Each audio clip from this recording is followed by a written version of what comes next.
আসসালামু আলাইকুম রহমতুল্লাহ। কেমন আছেন সেটা আজকে আর জিজ্ঞাসা করলাম না, কারণ আপনি ভালো থাকলেও আমাদের দক্ষিণ অঞ্চলের মানুষ কেউ ভালো নেই। বন্যার পরিস্থিতি কতটা যে ভয়াবহ সেটা গ্রামে না আসলে কোনোভাবেই বুঝতে পারতাম না।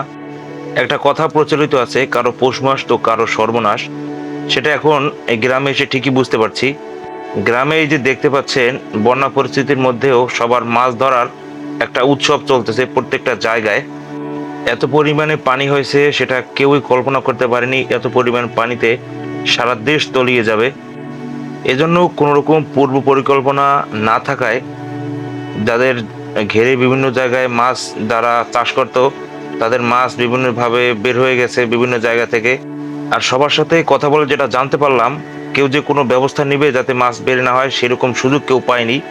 কারণ সর্বোচ্চ 1 থেকে 1.5 ঘন্টার মধ্যে হুট করে এত পরিমাণে পানি হয় যে সবার ঘের থেকে মাছ হুট করেই বের হয়ে যায়। আর সেই বের হওয়া মাছগুলো ধরার জন্যই এভাবে প্রতিযোগিতা চলছে। সারা দেশ এভাবে ভেসে গেছে পানিতে, বিশেষ করে আমাদের দক্ষিণ অঞ্চল। আর এই যে দেখতে পাচ্ছেন আরো একটা জায়গায়, আর এই যে মানুষের ভিড় দেখতে পাচ্ছেন, এটি উজিরপুরের ডাক বাংলা। এখানে এত পরিমাণ মানুষের ভিড়, প্রায় 15 থেকে 20 জন মানুষ দেখতে পেলাম, যারা মাছ ধরার জন্য ব্যস্ত বিভিন্নভাবে। কেউ জাল দিয়ে, কিংবা কেউ বড়শি দিয়ে, কেউ টেটা দিয়ে, যে যেভাবে পারে মাছ ধরতেছে। আর এখানে দেখতে পাচ্ছেন উৎসুক জনতার প্রচুর ভিড়, তারা এখানে মাছ ধরা উপভোগ করছে। আর আজকে এত পরিমাণ মাছ, প্রত্যেকের ঘরে ঘরে যে মাছ পানির দরে বিক্রি করতে হচ্ছে। আর এই যে আপনারা এখন যে মাছগুলো দেখতে পাচ্ছেন, এই মাছগুলো অন্য সময় 800 থেকে 1000 টাকা কেজি দরে বিক্রি হয়। এভাবে গাছ পড়ে বিভিন্ন জায়গায় রাস্তা চলাচল বন্ধ, সেই সাথে কবে কারেন্ট আসবে তার কোনো ঠিক নেই। মানুষ ফ্রিজে মাছ রাখতে পারতেছে না, যার কারণে মাছের দাম খুবই কম। এরকম মাছ এখন 200 থেকে 300 টাকা কেজি দরেও মানুষ বিক্রি করতে পারতেছে না। সবার সাথে কথা বলে যতটুকু জানতে পারলাম, 50 টাকা দরেও মাছ বিক্রি করতে হয়েছে। 100-150 টাকাতেও মাছ হরহামেশাই কিনতে পাওয়া গেছে। এই যে দেখেন কত বড় বড়, কত সুন্দর শিং মাছ, তা বিক্রি করার জন্য কোনো কাস্টমার খুঁজে পাওয়া যাচ্ছে না। কারণ ঝড়ে এত পরিমাণ ক্ষয়ক্ষতি হয়েছে, কবে কারেন্ট আসে তার কোনো ঠিক নেই। এই যে দেখেন গাছের তার, এখান থেকে ওই যে কারেন্টের তার গাছ পড়ে ছিঁড়ে গেছে।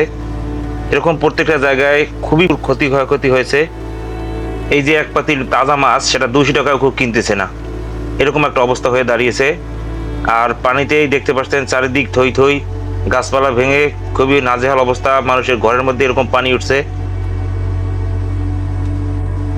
মুরব্বীদের সাথে, কয়েকজনের সাথে কথা বলে জানতে পারলাম, এই পরিমাণ পানি তারা নাকি 88 কিংবা 98 পানির সময় এত পরিমাণ পানি দেখেনি।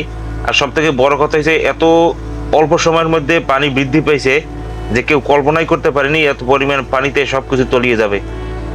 আসল কথা হলো, বাড়িতে আজকে না গেলে, সরাসরি না দেখলে ঘূর্ণিঝড়ের এই যে ক্ষয়ক্ষতি, কতটা ঝড় বা কতটা বৃষ্টিতে মানুষের ক্ষয়ক্ষতি হয়েছে, এটা শহরে বসে কোনোভাবেই বুঝতে পারতাম না। শহরেও কম করে প্রায় 2 দিন কারেন্ট ছিল না আমাদের বরিশাল শহরে। তখন এই যে এভাবে মোমবাতি জ্বালিয়ে আমাদের রাত্রি কাটাইতে হয়েছে, সেটাও কষ্টের কম ছিল না। ভাই বিশ্বাস করেন আর না করেন, এই এভাবে তাদের মধ্যে আনন্দ দেখলেও অনেক মানুষ কিন্তু কষ্টে আছে। অনেকেরই ঘর বাড়ি তলিয়ে গেছে, তারা রান্না করে খাওয়ার মতো এখন কোনো ব্যবস্থা নাই। অনেকে চুলায় রান্না করে খায় শুধু, যাদের বাসায় গ্যাসে রান্না করে খাওয়ার ব্যবস্থা নাই, তাদের অনেকেরই আজকে রান্না বান্না বন্ধ। মাত্র 1 সপ্তাহ আগেও এই যে জায়গাগুলো দেখতে পাচ্ছেন, এই জায়গাগুলো ছিল একদম পানি শূন্য। আর কিছুদিন আগে আমরা বৃষ্টির জন্য কত হাহাকার করেছি, কত কষ্ট করেছি। হুট করে এভাবে যে বন্যার পানিতে আমাদেরকে, বিশেষ করে আমাদের দক্ষিণাঞ্চলের মানুষকে এভাবে তলিয়ে যেতে হবে, এটা আমরা কেউ কখনোই কল্পনাই করিনি। হাজার হাজার মানুষের লক্ষ লক্ষ টাকার সম্পদ নষ্ট হয়েছে। বিশেষ করে যারা মাছ চাষ করতো, তাদের লক্ষ লক্ষ টাকার ক্ষয়ক্ষতি হয়েছে। বিশেষ করে সবার, অনেকেরই দেখলাম ঘর বাড়ি ভেঙে গেছে, গাছ পড়ে বিভিন্ন জায়গায় কারেন্টের খুঁটি ভেঙে গেছে, সেই সাথে কারেন্টের তার ছিঁড়ে গেছে। এখন অনেক জায়গায় রাস্তা চলাচল, যে সেখান থেকে ভালোভাবে মানুষ চলাচল করতে পারছে না, রাস্তায় গাছ পড়ে আছে।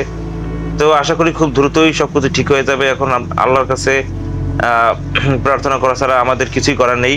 তো এই মুহূর্তে যারা আমার ভিডিওটি দেখতেছেন, তাদের কাছে একটি মানবিক আবেদন, ক্ষতিগ্রস্ত আপনার পাশের যেই লোক আছে, আপনার সাধ্যমতো তাকে যেভাবে হোক একটু সাহায্য করার চেষ্টা করুন। আর আশা করি আল্লাহ খুব শীঘ্রই আমাদের এই বিপদ থেকে মুক্তি দেবেন। তো সবাই ভালো থাকবেন, সুস্থ থাকবেন। আল্লাহ হাফেজ।